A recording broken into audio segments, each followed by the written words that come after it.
Control कर सकती है, क्योंकि जिस गुस्से में अक्ष निधि को यहाँ से लेकर गया था उससे तो यही लग रहा था कि वो उसके साथ कुछ बुरा कर सकता है। पर अक्ष ने ऐसा कुछ नहीं किया, बस एक छोटा सा लाल निशान देकर उसे छोड़ दिया। क्या सच में निधि उसके दिमाग पर काबू कर रही है? यही सब बातें बेला के दिमाग में चल रही थी। निधि उसके पास बैठ गई और उसको हिलाकर बोली, कहाँ खो गई? बेला ने कहा, कुछ नहीं, तू अपने कपड़े उतार जल्दी। निधि ने कहा, क्यों? बेला ने कहा, उतार ना यार, मुझे देखना है उसने कुछ किया तो नहीं ना। निधि ने कहा, कह तो रही हूँ कुछ नहीं किया, पर ले तेरी तसल्ली के लिए खोल देती हूँ। निधि ने अपनी ड्रेस उतार दी। बेला ने उसको अच्छे से चेक किया और सुकून की सांस ली। निधि ने कहा, मिल गया सुकून अब? बेला ने कहा, हाँ चलो। ये ठीक किया उन्होंने। निधि सीधा बाथरूम में गई और शावर ऑन करके उसके नीचे खड़ी हो गई। शावर का ठंडा पानी उसके जिस्म पर गिर रहा था और वो रो रही थी।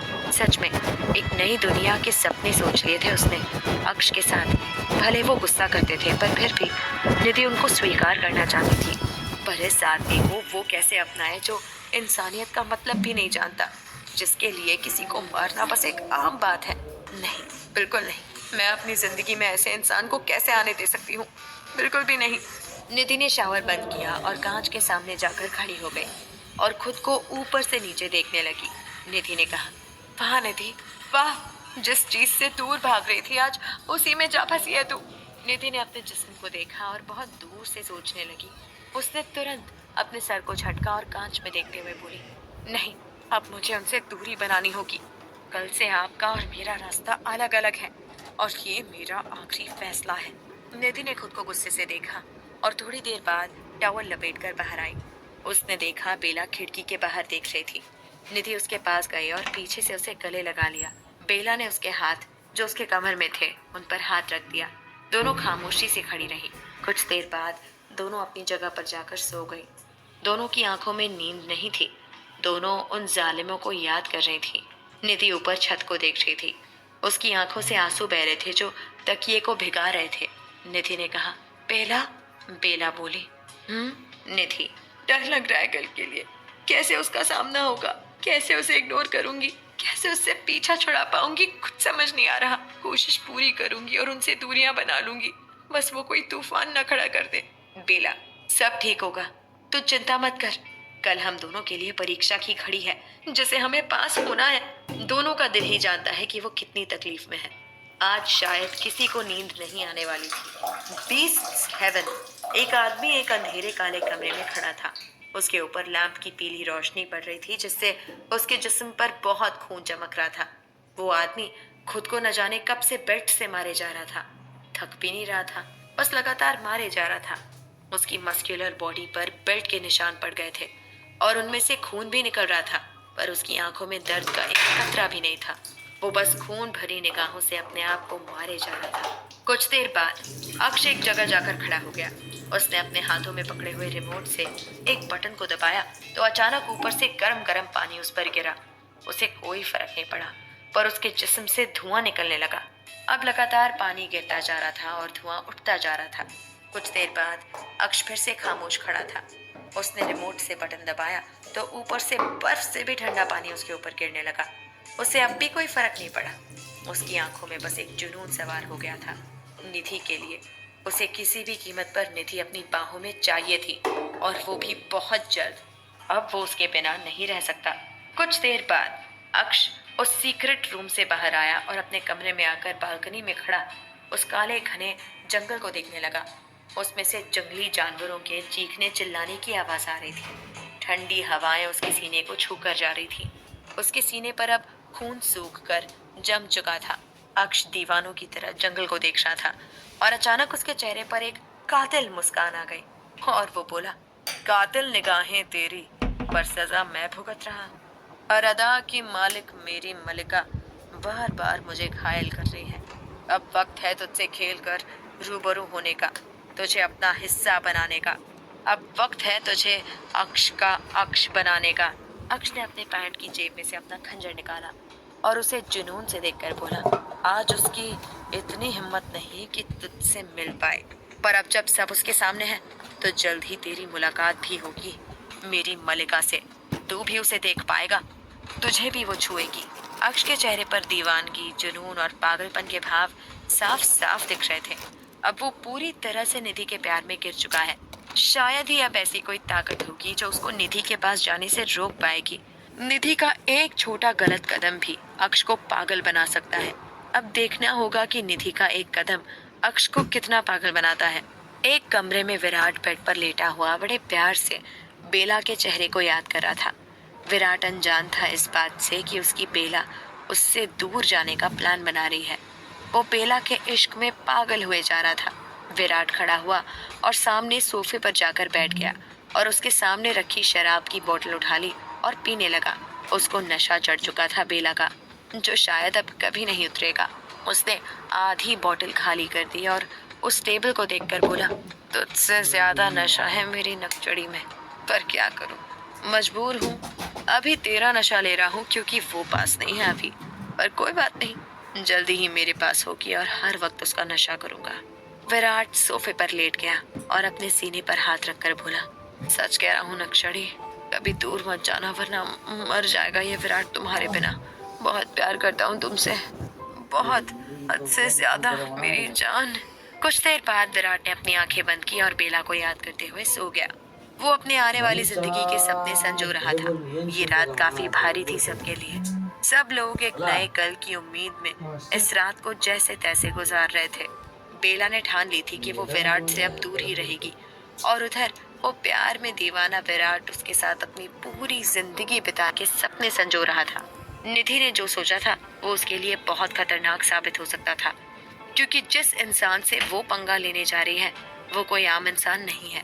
एक ऐसा आदमी है जो इंसान कम और डेविल ज्यादा है, जिसके लिए निधि उसके जीने की वजह है और जो बड़ा बेरहम और खूंखार है। ऐसे आदमी को छेड़ने जा रही है निधि रावत। इन तीनों का तो ठीक है, पर इन सब पर भारी है हमारा माफिया। उसका गुस्सा सब कुछ तबाह कर सकता था, बस कोई उस शेर को छेड़े नहीं। अगली सुबह बेला जल्दी से उठ गई। वो पूरी रात सोई ही नहीं थी। सुबह जल्दी उठकर नहाकर वो तैयार हो गए और नीचे अपनी मम्मी की हेल्प करवाने लगी। बेला देर रात तक जाग रही थी, इसलिए अब जाकर वो सोई थी। निधि चुपचाप किचन में काम कर रही थी। उसकी मम्मा कब से उसको नोटिस कर रही थी और उन्होंने पूछा, कुछ हुआ है क्या बेटा? निधि ने बर्तन को साइड में रखा और बोली, कुछ नहीं हुआ है मम्मा, बस आपके ऊपर प्यार आ गया तो सोचा आपकी हेल्प कर दूं। सीमा जी बोली, अरे वाह, ये तो बढ़िया है, पर वो बदमाश कहाँ है? अभी तक उठी नहीं क्या? निधि ने कहा, काम हो गया है, अब उसे लेकर आती हूँ, आप नाश्ता लगा दो। निधि अपने कमरे में गई।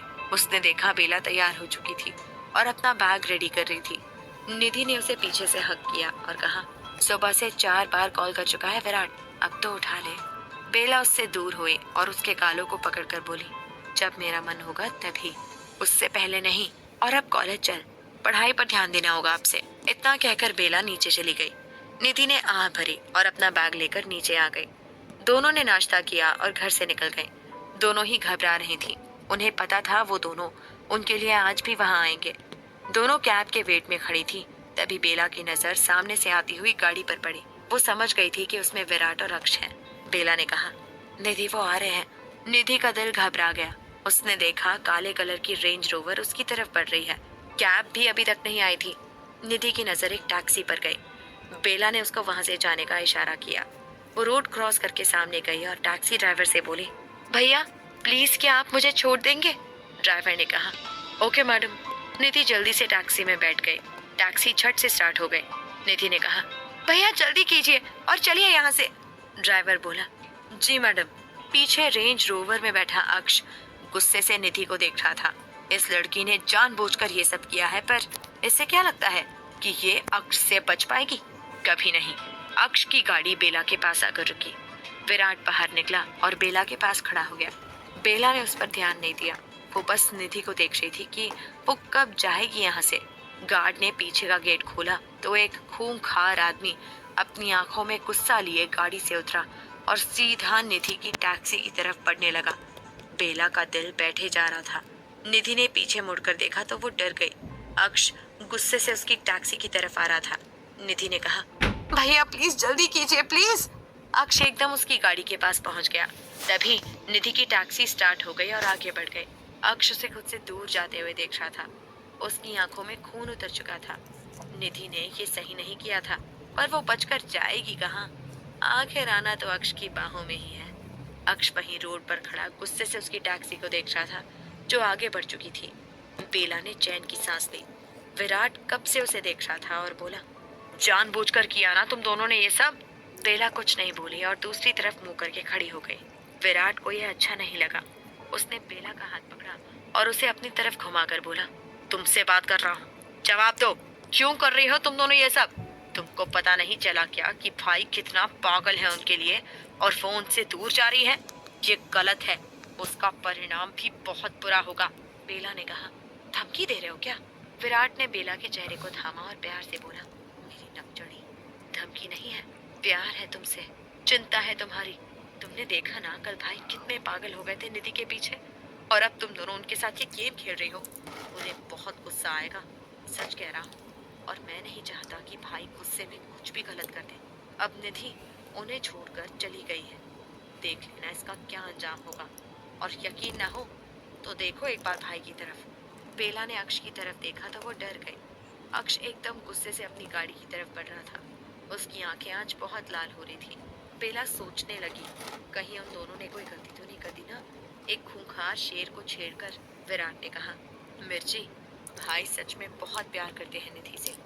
बोलते नहीं है पर दिखता है उनका प्यार, उनके जुनून में। उन्हें निधि से कोई दूर नहीं कर सकता, निधि खुद भी नहीं। बेला अक्ष को देखे जा रही थी, जो गुस्से में गाड़ी में बैठ गया। उसकी गाड़ी तेज रफ्तार से निधि की टैक्सी की ओर बढ़ने लगी। बेला घबरा गई और बोली, चलो उनके पीछे, कहीं वो मेरी निधि को कुछ कर न दे। देखा नहीं कितने गुस्से में यहाँ से गए हैं, चलो जल्दी प्लीज। विराट ने बेला का हाथ पकड़ा और दूसरी गाड़ी में जाकर बैठ गया और उनकी गाड़ी भी अक्ष के पीछे चलने लगी। निधि टैक्सी में बैठी अक्ष के बारे में ही सोच रही थी, तभी उसके कानों में तेज हॉर्न की आवाज आई। उसने ध्यान नहीं दिया, पर वो आवाज बार बार आ रही थी। निधि ने पलटकर देखा तो हैरान रह गई। वही काली रेंज रोवर उसके पीछे आ रही थी और आगे ड्राइवर के पास बैठा था माफिया बॉस, जो आग भरी निगाहों से निधि को ही देख रहा था। निधि की तो सांस अटक गई। अब वो क्या करेगी, कैसे बचेगी इस बेरहम माफिया से? निधि ने तेज सांस ली और बोली, भैया प्लीज तेज गाड़ी चलाइए ना, प्लीज प्लीज। ड्राइवर ने गाड़ी को और तेज कर दी। अक्ष को बहुत गुस्सा आया। उसने अपनी गाड़ी के डैशबोर्ड पर जोर से हाथ मारा और ड्राइवर को तेज चलाने को कहा। दोनों गाड़ियां तेज रफ्तार से आगे बढ़ रही थी। निधि की टैक्सी थोड़ी आगे ज्यादा थी, इसलिए अक्ष उसे पकड़ नहीं पा रहा था। अक्ष के पीछे विराट की गाड़ी तेज रफ्तार से भाग रही थी। आज ये माफिया कोई तमाशा खड़ा करेगा। निधि की हालत खराब हो रही थी। अगर वो अक्ष के हाथ लग गए तो दिक्कत हो सकती है। वो बार बार भगवान से प्रार्थना कर रही थी कि आज उसे बचा ले। अक्ष की भयानक आंखें निधि को कच्चा खा जाने वाली थी आज। इस लड़की की हिम्मत कैसे हुई अक्ष से दूर जाने की, जबकि उसको पता है कि वो उसकी अमानत है।